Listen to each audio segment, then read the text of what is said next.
Ça a beau être un bon gros nanar, on ne se lassera jamais de voir Alain Delon faire de la moto en soutane dans les rues du pays bigoudin. Bon, allez, aujourd'hui, vous l'avez compris, on va parler de Doucement les basses, une comédie à la française qui a assez mal vieilli. Nous sommes en décembre 70, Alain Delon est au sommet de sa gloire. Il sort des tournages de Samouraï, de La Piscine et de Borsalino, et Hollywood le veut même pour donner la réplique à Marlon Brando dans Le Parrain. Mais plutôt que jouer les mafieux à New York, Alain Delon préfère devenir curé à Tronoën.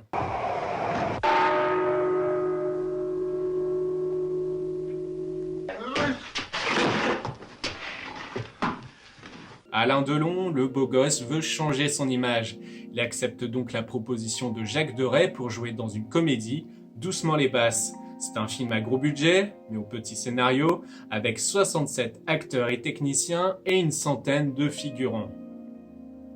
Bon, et alors c'est quoi le pitch? Doucement les basses, ça raconte l'histoire de Simon Médieux, un curé breton dont la vie est bouleversée par le retour de son ex-femme, Rita, qu'il croyait morte depuis des années. Et Rita, donc, pour reconquérir son homme, n'a pas trouvé mieux que de se donner à tous les matelots du coin. On ne vous conseille pas d'essayer. Et là, tant que tu ne seras pas venu me chercher, je me donnerai en pâture à tous les marins de la rade de Brest. Bon, si Doucement les basses n'a pas marqué l'histoire du cinéma français, il est tout de même rempli de petites anecdotes sympathiques.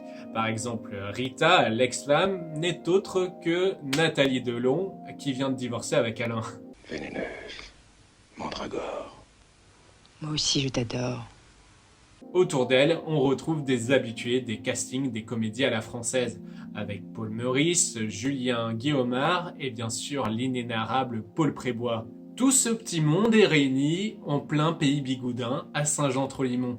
Sauf que c'est le début des problèmes. Le curé de Tronoën refuse catégoriquement l'accès à sa chapelle en raison d'une première mauvaise expérience lors d'un tournage. Du coup, l'entièreté des décors sera reconstituée à Boulogne-Billancourt. Avant que de célébrer l'office annuel du Grand Pardon, je voudrais vous dire...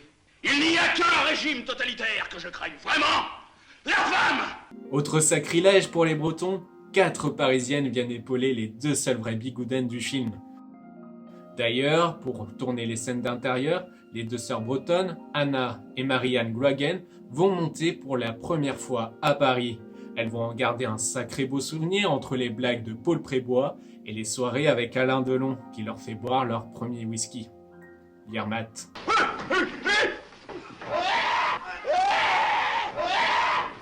Le film sort en avril 1971 et une grande avant-première est organisée à Quimper au cinéma Le Corrigan. Et là, c'est la douche froide. Le film se fait démolir par la critique qui le qualifie d'invraisemblable et de caricatural.